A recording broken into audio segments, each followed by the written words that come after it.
O tema que eu me proponho a falar hoje para vocês é aliviando o desconforto emocional na hashtag Fica em Casa. Eu refleti bastante antes de escrever aqui algumas coisas sobre esse tema e estou fazendo esse vídeo hoje de uma forma um pouco mais intimista para que ele fique mais parecido com uma conversa e um convite à reflexão do que parecido com uma série de orientações ou um vídeo muito formal. Eu queria começar dizendo que eu recomendo a leitura desse livro aqui, O Homem e seus Símbolos, de Jung, para quem gosta de filosofia, de psicologia, para quem gosta de estudar um pouco mais sobre a nossa existência, pensar no sentido da vida. Então, eu queria começar falando justamente sobre simbolismo, né?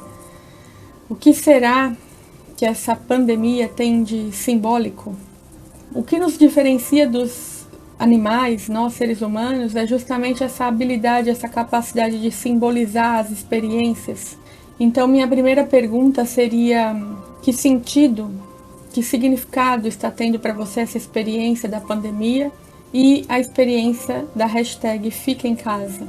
Que sentido você vai dar para isso? Que significado você vai dar para isso? Se a gente vive sem dar sentido e significado às nossas experiências, a gente sente um vazio interior muito grande. E aí é que vem o desconforto. Quanto mais desconforto, talvez mais sentido a sua alma esteja buscando, não é mesmo? Então eu queria começar aqui a nossa reflexão lendo para vocês Eclesiastes 3, que é um texto bíblico, mas que eu achei que cabia bastante nesse momento. Eclesiastes 3 diz o seguinte: para tudo há uma ocasião e um tempo para cada propósito debaixo do céu. Tempo de nascer e tempo de morrer, tempo de plantar e tempo de arrancar o que se plantou.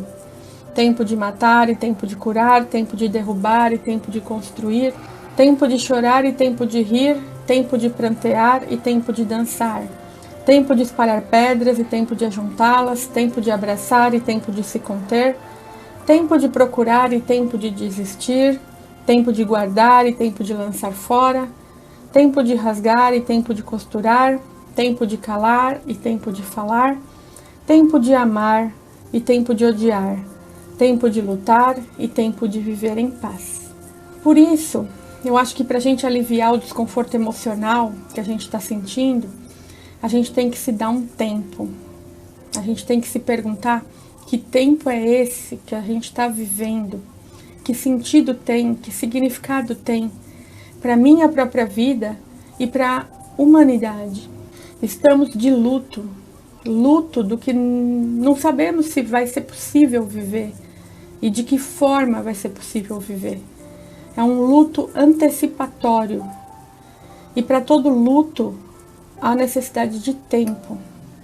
A gente precisa se dar tempo de descansar, de assimilar, de fazer a digestão dessas experiências e dessas emoções ambíguas que nós estamos vivendo. Sim, porque para cada pessoa que eu pergunto, a maioria diz: num momento eu estou bem, no outro não tão bem, porque as emoções são ambíguas em relação a isso. A gente não tem certeza de nada. Viver na incerteza, viver na impotência, na falta de controle da situação, nos desencadeia sentimentos muito ambíguos, muito contraditórios. E às vezes precisamos também dar espaço para chorar, porque luto requer que se vivencie a tristeza, que não se negue a tristeza. Para algumas questões práticas, como a privação de liberdade, eu sugiro que a gente se beneficie do simbolismo do que é ficar em casa. Ficar em casa, estar só consigo mesmo, na sua casa, que é o seu corpo, a sua mente, os seus pensamentos, a sua voz interior. Interiorize-se, fique com você, ouça a sua voz interior, dê voz às suas angústias, que talvez estejam aí já há algum tempo, até antes da pandemia, coisas que você precisa, de repente, dar outro rumo na sua vida. os despertares, né? Que essa experiência seja de despertar, ou de agradecer ao que se tem, ou de se dar outro rumo para determinadas coisas que já vínhamos vivendo e talvez que precisamos reciclar. A casa é o símbolo do nosso lar, do nosso interior, pele para dentro. Interiorize-se, valorize a sua subjetividade. Nós não estávamos com tempo para isso. Nós vivíamos só na produtividade, né? Na atividade tarefeira, uma coisa atrás da outra, sem tempo para a gente mesmo. Outra coisa, vamos nos desapegar dos planos. Isso é uma coisa que traz muita frustração, eu não poder dar andamento aos meus planos.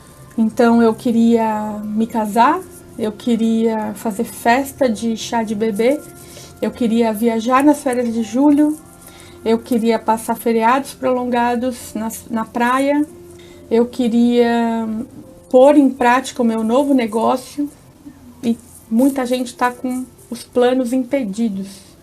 É muita frustração. E como que você lida com as suas frustrações, né?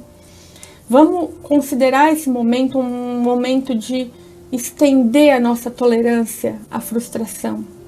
Vamos deixar nossa infantilidade para trás. Por que infantilidade? Porque quem quer tudo e se aborrece demais quando não consegue é criança. Então, será que não é um momento de amadurecer e de conseguir adiar essa satisfação? Lidar com isso com menos frustração? Outra coisa, que é bem prática também, o que fazer com a insegurança financeira, esse desconforto emocional da insegurança financeira? Se você perdeu o seu emprego, se você teve o seu salário reduzido, será que não é hora de você pensar: quais são as minhas potencialidades? O que mais eu sei fazer? O que mais eu me proponho a fazer para de repente fazer virar dinheiro? Que oportunidades eu enxergo novas? Preciso me desfazer das amarras, dos paradigmas. Agora, se você não teve alteração de renda, se você está conseguindo manter sua situação financeira, mas está com medo da incerteza do futuro, tenha como proposta entender que a vida não traz garantias mesmo, que ninguém sabe do amanhã e que é sempre assim. Não é só num tempo de pandemia. É que no tempo de pandemia parece que a gente fica lembrando que a morte existe e que o amanhã pode não vir. Mas a vida é sempre assim, não há garantias, não há controle. Nós decidimos até certo ponto. Depois disso, nós não decidimos. Então, é mais uma oportunidade de estendermos a nossa tolerância a viver na incerteza. Devemos pensar que pode haver uma sabedoria na incerteza, que é a valorização do presente, a valorização do que já temos e já conseguimos. Enfim, para esse vídeo não ficar muito longo, eu sugiro que você, ao final de cada dia, se pergunte: eu tirei um tempo para descansar hoje? Eu ouvi uma música que eu gosto? Manifestei meu bem-querer por alguém? Busquei desenvolver a minha espiritualidade de alguma forma? Prestei atenção mais no que eu já tenho do que no que eu estou perdendo? Busquei um tempo de silêncio e interiorização para curtir a mim mesma? Me diverti um pouco? Se a resposta para alguma dessas perguntas for negativa, tente, no dia seguinte, fazer o que está faltando. Se você concluir que tem um desejo forte ou uma leve percepção de que você precisa fazer algo para dar sentido, significado à sua existência e a essa experiência, busque por psicoterapia. Psicoterapia tem esse objetivo, de ajudá-lo a traçar o seu caminho. O que nos falta dentro, a gente busca fora. E para a gente finalizar, eu diria que, como há um tempo para tudo, devemos fazer também de tudo um pouco para aliviar esse desconforto emocional da hashtag Fica em Casa. Chorar quando tem vontade, rir quando der e quando tiver vontade, descansar, arrumar, dançar, ficar quieto, informar-se e ficar também sem saber, limpar, deixar de limpar, arrumar, mas também deixar de arrumar. Enfim, vamos respeitar os nossos ciclos, respeitar as nossas emoções, respeitar as nossas ambiguidades. Vamos tentar ser cada vez mais nós mesmos, buscando sentido e significado. Até a próxima!